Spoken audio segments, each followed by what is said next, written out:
Hello, hi, and welcome. If you're new here, my name is Sarah, and this is Wicked Reading. Thank you so much for joining me today. I truly appreciate it. We have a little bit of a change of scenery for today's video. I'm actually in my bedroom because it is so cold. It's like 7 degrees outside with wind chill. It's like negative something, and my bedroom is the warmest room in the house. So I'm chilling in my bedroom today and not leaving. But today I will be sharing with you guys all of the books that I read in December. I really didn't expect to have a December wrap up, mostly because I did not think I was going to read many books outside of my Christmas horror reading vlog that I did in December. But I did actually end up reading quite a few more books outside of that. So there's a lot of books here that I still haven't shared with you guys that I want to tell you about. So as always, I like to start my wrap-ups with my statistics, which I just keep through Storygraph. So in December, I ended up reading a total of 12 books, which equated to 3,446 pages, which is on the higher end of books for me, but I did read quite a few smaller books, which we'll talk about later on. My top moods were dark, tense, mysterious, adventurous, and there's a little bit of reflective, emotional, sad, and funny in there as well. For my page number, it was a 50-50 split on 50% of the books being less than 300 pages and 50% being between 300 and 499 pages. Like I said, I read a lot more shorter books than I typically do. I tend to read more of the like 300 to 499, kind of like more of the medium length book. My top genre was, no surprise, horror, followed by thriller, some fantasy, and then some of the books included LGBTQIA+. I did read one young adult that was also a short story collection, and one that included science fiction, and then one book that counted as both music and memoir. I did rate all of the books that I read in December, so out of my 12 reviews, my average rating was 3.92, which is really high. That's really good. My lowest rating books, I had 3 stars, so not too bad. It was actually a really good reading month. So let's talk about the books. First, I'm going to talk about the books that I read in my Christmas horror reading vlog, and I'm going to go through these super fast. If you want to know more of my thoughts or how my reading journeys went, go ahead and check out the vlog. It is pretty long. I think it's over an hour. So first, just on my stack is Candy Cane Kills by Brian Macaulay. This is a novella, and we follow a family that has like a brother, sister, mother, and father in it, and the family's going through it. Everyone's going through their own little thing individually, and the parents are kind of at each other's throats. It feels like divorce might be in the air, so the dad decides to plan a trip, like an Airbnb, in this snowy, isolated type of house in order to spend Christmas Eve there. Well, it turns out that there was this very brutal multiple murder happen at this house and like a fire. So yeah, there's that. And then the book becomes a slasher. So I had really high expectations for this book, which probably wasn't fair. Because it's a novella, Brian Macaulay's debut novel. I loved it so much. It was actually my top books of 2023. If you haven't seen that video, that is posted. But I absolutely loved that book so much. So I had really high expectations for this one. But I did enjoy it. I had a good time with it. I liked the characters for the most part. I really liked the brother and the sister dynamic. And it really, really nailed the Christmas slasher vibes. But this book reads so much like a 2000s, like early 2000s horror slasher movie, and almost too much like that, because I felt like it even had some of the plot holes, and just, I didn't really love the outcome of the story either. I don't know. There was too many moments where you had to really suspend your disbelief, and if there's too many of those moments, I get really taken out of a story. Like some early 2000s horror movies, I feel like are so bad that they're good. Like 13 Ghosts. It's such a good movie, but like it's not actually a good movie. You know what I mean? Like there's so many plot holes, so many things don't make sense. But if you don't think about it and it's just entertainment, then it's really good. So I feel like you need to go into this book with that, which I did not go into it with that. So it felt a little bit too goofy for me, a little bit too rough around the edges, but it did absolutely nail the Christmas vibes, and I'm definitely in the minority. I think a lot of people really love this one. Again, I just had higher expectations than I should have expected. So I did end up giving this one 3 stars. It could maybe be like a 3.5 on a good day, but yeah. Candy Cane Kills, Brian McCauley. I still recommend it if it sounds like something you're into. Next up on my Christmas stack is Secret Santa by Andrew Schaefer. In this book, we follow a woman that gets a job in a publishing house. It takes place, I think, in the 80s, and she originally was working for a very small indie horror publisher, but she got fired. So she took a different job, pretty much out of desperation, but very reluctantly, at this other publishing house that is known to be very kind of like lit fic, highbrow, that kind of works tend to come out of this publishing house. But due to circumstances, she ends up working there, and she gets a Secret Santa gift at the office party despite only being there for like a few days, maybe a week. And from there, super weird stuff starts to happen. So this book does take a kind of like supernatural turn. There's a little bit of some folklore sprinkled into there that I really enjoyed.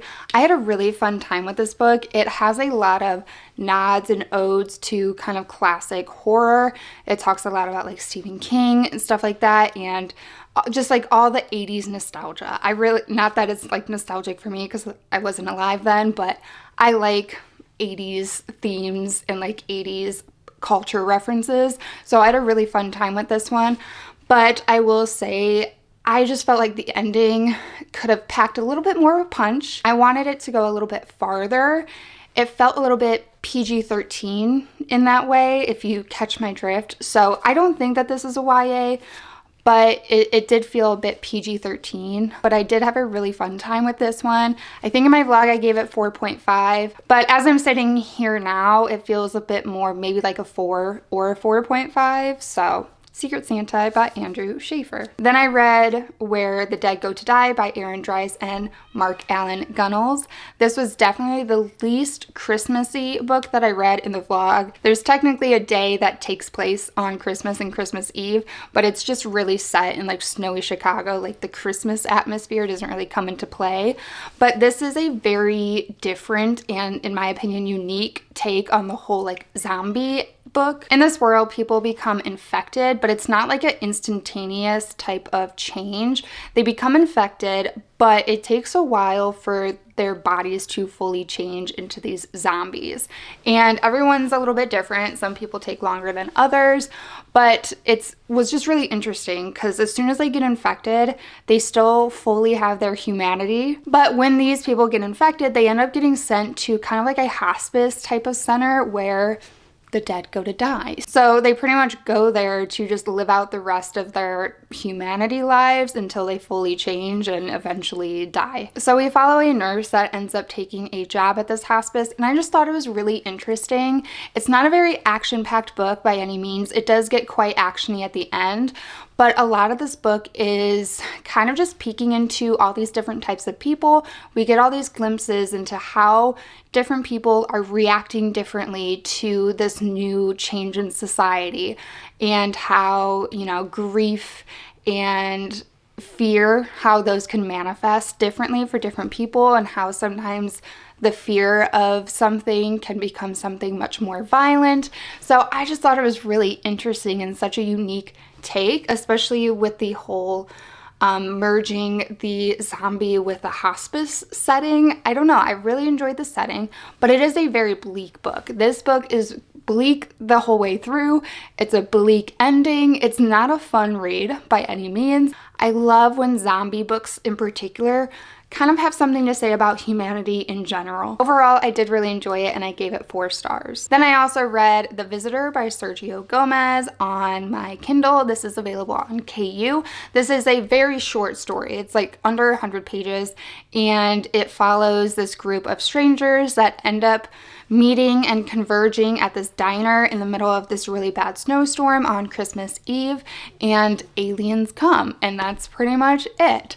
So this book was quite entertaining. I really liked the idea of mixing aliens with like Christmas time. I don't know, it was just really unique. It was something I hadn't read before. So I did really like it for that. I definitely give it props for being unique in that way. And it had some pretty decent body gore, but overall it's just so short and it just left me wanting a bit more. I'm a very character driven reader, so we just really didn't get to know these characters very well.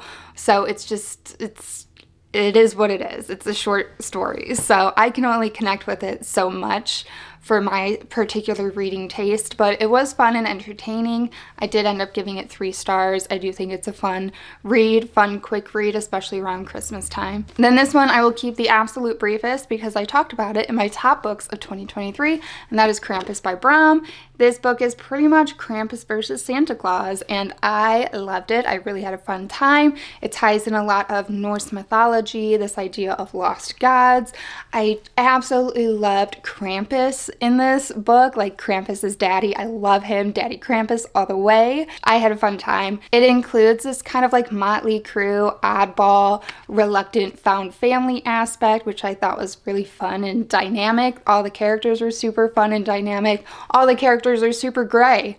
They all have good aspects to them and not so great aspects to them. There's a side plot with some criminals, like drug dealers, stuff like that, and I just overall really enjoyed the story. Had a blast. Not much more to say on that. 5 stars. So now to the books outside of the reading vlog, and these I will share in order of how I read them. So I also read The Final Girl Support Group by Grady Hendrix. His titles are such a mouthful. So in this book, we follow final girls, and we mostly follow one, and all these women are final girls of real life tragedies and situations, and these real life tragedy and situations in this world were made into these super iconic slashers, pretty much nodding to Friday the 13th, Nightmare on Elm Street, Scream, all of those good movies.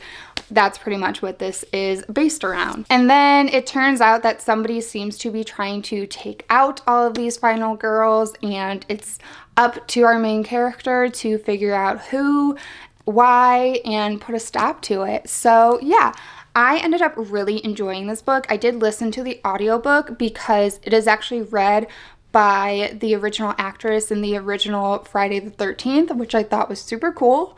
So I decided to opt for the audiobook, and I think it was really good. It took a little bit to get into it, but overall I think it was really good. I found the main character to be very complex and just very well written. Granted, she did get annoying sometimes, I'm not gonna lie, but overall, I did mostly like her. But what really stood out the most to me about this book was the conversations it kind of had a little bit.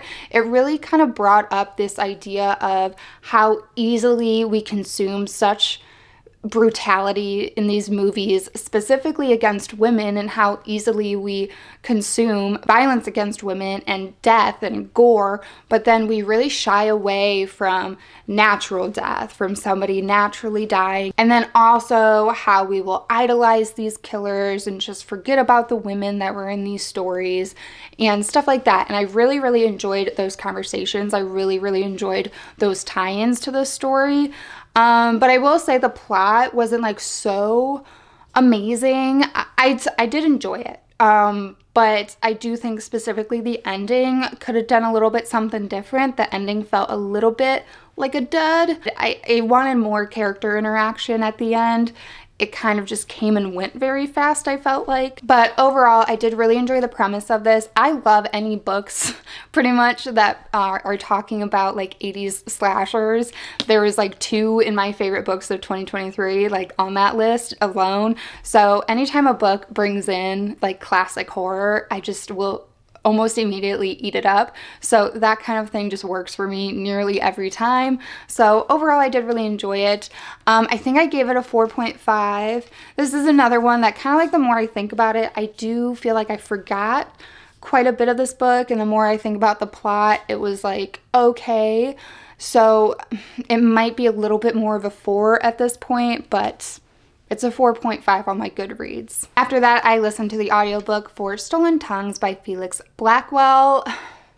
So this one's a tough one because this book started off so strong. so strong. The like opening scene of this book was so creepy, and the atmosphere was just so eerie and so effective. I was like thoroughly creeped out, which doesn't really happen to me very often with books. But this one worked. It was super effective in the beginning, and then it just kept going. And this book's too long. Period, point blank. This book is too long. It should have been a novella. It was so effective, and then just as the story kept going, that atmosphere and that creepy factor just kept dissipating and dissipating until I just didn't really care anymore. So you can only hold on to atmosphere so long if that's what you're trying to get out of the story. Now, it did tie in some folklore kind of stuff that I did like, but it just dragged. I didn't even tell you guys what this is about, sorry. So in this book, we follow a couple who does like a little mini vacation at this isolated cabin in snowy mountains, and they go home, and it seems like something may have followed them. Particularly the woman is just acting very different and very bizarre. So that's kind of it for the premise. And yeah, it, like I said, it was super effective in the beginning, but just kept going. So I ended up giving it 3 stars. It could have been great. It really could have. It wanted to do too much. After that, I listened to the audiobook for Man-Made Monsters by Andrea Rogers. This is a YA short story collection, which is 2 things that I don't read very much. Like YA, I've found some YA that I love, but a lot of YA reads too immature for me. And short story collections, not really my thing. Something I do want to read more of, because while it's not really my thing, I do have quite a few short story collections in my collection for some reason. So it's definitely something I want to try more of, but kind of like with The Visitor, I'm nervous to not really care about the stories or the characters.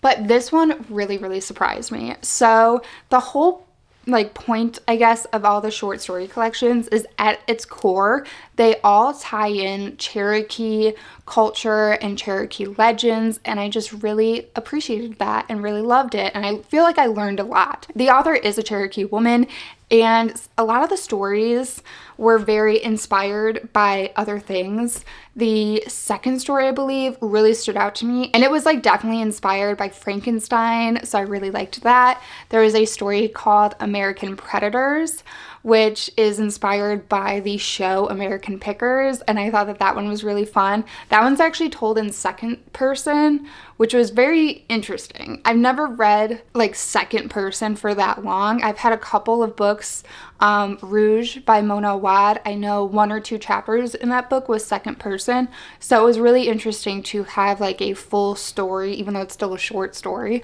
but a full story doing the second person the whole way through. It was interesting. And it's definitely not something I would want to read as a whole book, but I think it's very effective and works very well in the short story setting. And yeah, there's a lot of stories that did stick out to me, specifically probably the longer ones. One that I still think about a lot since I've read this book was called Snow Day. It kind of broke my heart a little bit. It made me tear up. I did cry a little bit. That one was very effective on me, and the first 2 were really good. I did make a list. Hold on, let me find it. Okay, some of these I'm going to repeat, but so I really liked the first 2 stories, Snow Day, American Predators, one that was called Lens, Dear Women, and I Came from the Sea. Those were the stories that stood out to me the most, that I actually like made a note of. So I will say that I did listen to it on audiobook, and I don't recommend it. Not that the audiobook was bad, like the narrator, but I think just based on what I could like tell from listening to it, I think that some of the formatting was like different in some of the stories, and I think that visually seeing it would have been helpful for me. And I do think that some of the stories may have like tied into each other with recurring characters maybe, but there wasn't any way for me to like flip back and check. And I do think that there might be illustrations in the physical copy, so I do recommend reading it physically, because I do feel like I missed out a little bit, and I think I would have just gotten more from it physically. But I was really surprised by it. I ended up giving it 4 stars. I really liked most of the stories. The ones that I didn't like as much weren't like bad. I just didn't feel that much towards them. Then after that, I read Nestlings by Nat Cassidy. Ooh, this is another one that I'm like kind of bummed about because I definitely had way too high of expectations for it because I loved Mary by Nat Cassidy, again on my best of list. And so I just went into this already thinking it was going to be a 5-star, and it was not. So in the story, we follow a couple who has won a apartment lottery, so they get to live in the super luxurious apartment. And the woman of the couple is in a wheelchair. She got paralyzed during childbirth. It was talked about as being like a 1 in a million or 1 in a billion chance.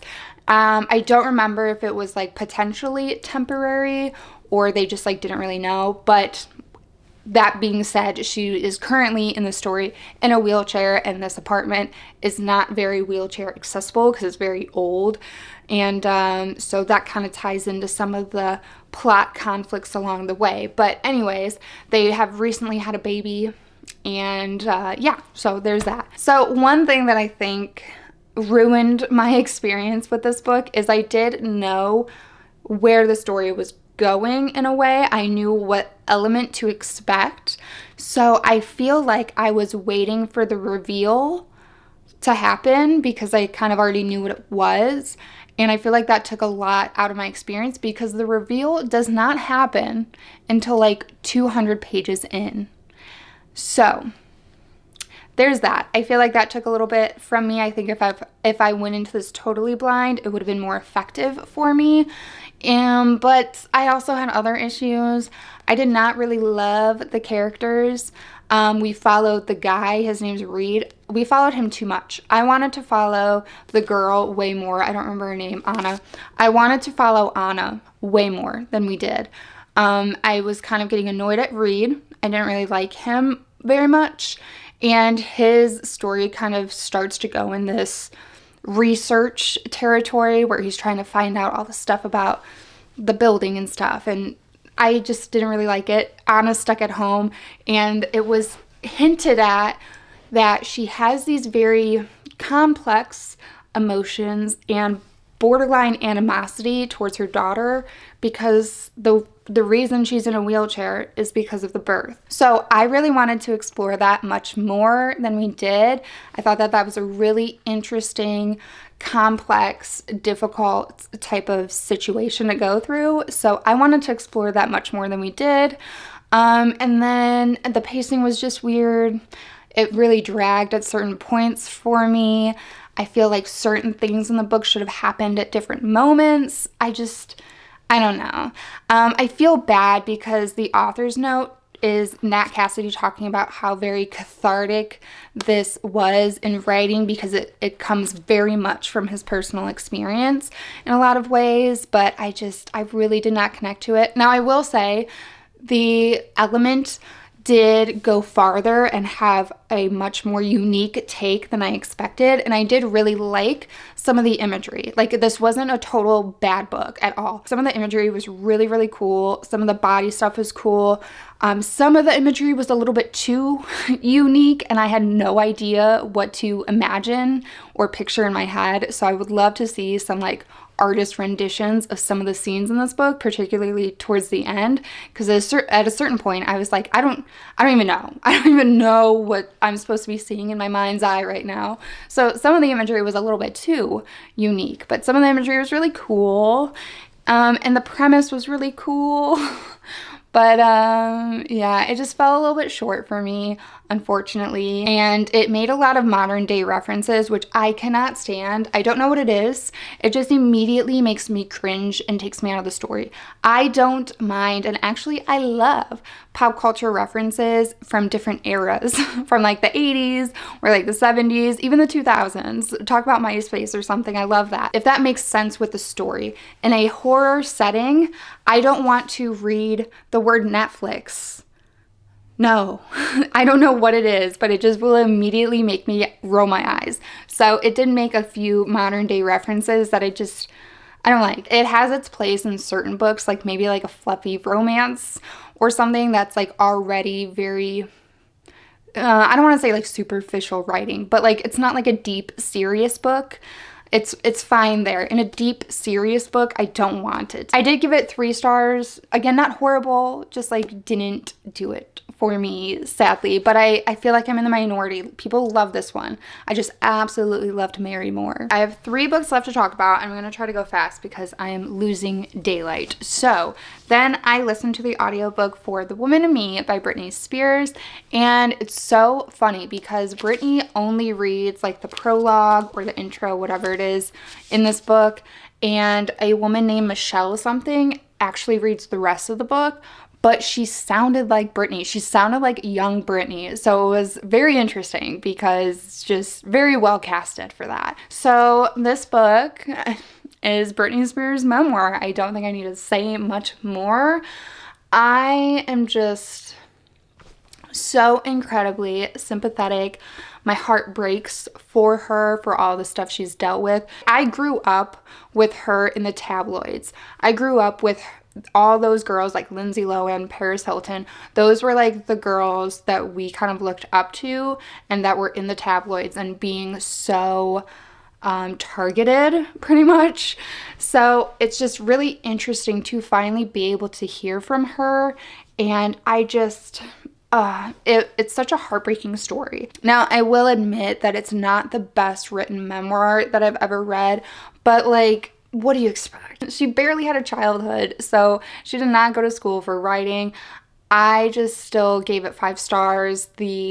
Just the stories, and I'm choosing to fully support her. I don't want to hear anything negative about her. I really don't. I think that people just need to mind their own business. She can twirl around in her bedroom and kitchen or whatever, all she wants. Twirl your heart out, girlfriend.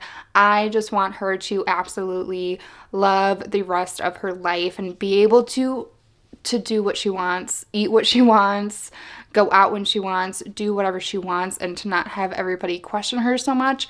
I just cannot imagine growing up in the situations that she did. I would have broken down way long ago with the stuff that she had to go through. Yeah, I don't know. I fully support Britney, and I hope that she has an amazing rest of her life and gets to do all the stuff that she missed out on for 13 years of her life. The control that she was under is crazy, and I hope she gets the healing that she needs and all of that. So 5 stars. I support Britney.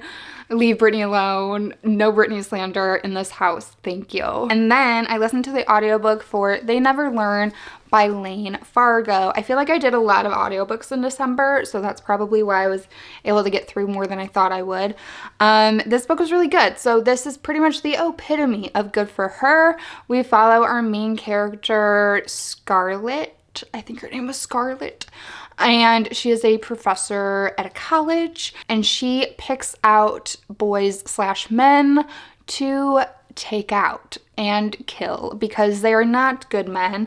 They typically tend to SA women, and they're just trash people. So she takes them out. And we do also follow another character storyline. I forget her name. I think it was Carly.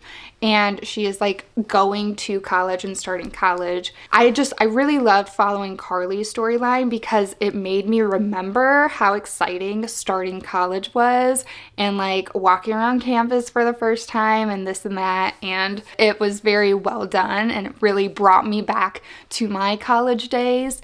But the story is very dark. It's pretty dark. I obviously trigger warnings for like SA and R. Nothing that I can remember happens detailed on page. It's a lot of the background, which I did appreciate. Nothing, to me at least. Obviously, we all have different thresholds of like triggering content, but nothing felt very detailed or gruesome or anything like that to me. It was all kind of like more so alluded to. I really liked the story. I liked where it went. I did see some stuff coming, but it didn't really take away from it. I don't know. I don't have much more to say on this one other than that. It's a pretty straightforward story. So if you're into kind of like good for her stories, I definitely recommend this one. Okay, this last book I'm so excited to talk about because I freaking loved it. Even though it wasn't a 5-star, I loved this book and I think about it all the time still. So this book is called The Eyes Are the Best Part by Monica Kim. This book is not available yet. I read it as an e-arc through NetGalley. It actually releases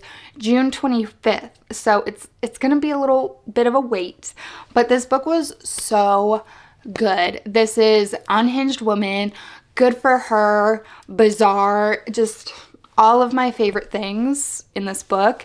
I loved it. So we follow our main character, Ji-won, and she is a Korean American whose parents were immigrants from Korea. And her family is having a tough time. Her parents decide to get a divorce. Her mother is absolutely distraught. So Ji-won kind of has to take on this role of mothering her own mother, and she has a younger sister that she needs to make sure is like taken care of and doing what she needs to do.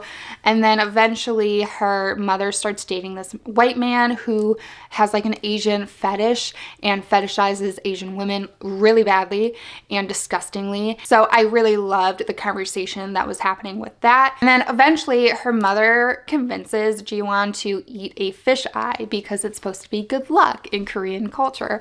So Ji-won does this and is absolutely disgusted, but then she starts to form this very bizarre obsession with eyeballs, and it takes a turn. So we have moments of these very fever dream feeling, like nightmarish dream sequences, I guess, which were just crazy. And I really liked where the story went. You just really got to feel for Ji-won, and I felt her anger with her and how that anger just kind of grew and grew until she just kind of like lost it and goes a little unhinged. But it was absolutely in the realm of more good for her unhinged. It's not a very long read, but it is very character driven. Especially, I will say the beginning was a little bit long versus when it started to get more into that like bizarre territory, but I really liked it, and the cover is stunning. I cannot wait to buy a physical copy of this for my collection. Now, I did end up giving it 4.5 because just a couple of things were a little bit too convenient, and there's a certain relationship that Ji-won has with another girl at school, and they kind of build this like friendship, but I wanted that relationship to be a little bit more fleshed out. I wanted a little bit more from that relationship, but otherwise it was like such a good read and I really, really had a fun time with it. And yeah, highly recommend that one. So that is all the books that I read in December. If you made it to this point in this video, leave me an eyeball emoji down below so that I know. Let me know what your favorite books were in the month of December. I have one more video that I want to do for kind of my end of the year 2023 wrap-ups type of videos, and then we will be moving into strictly 2024 content. I'm super excited for the new reading year, so I can't wait. If you haven't yet, please give the video a like, subscribe for future content, turn on the bell notification, all the fun YouTube things that help your girl out, and I will catch you guys in the next video. Bye!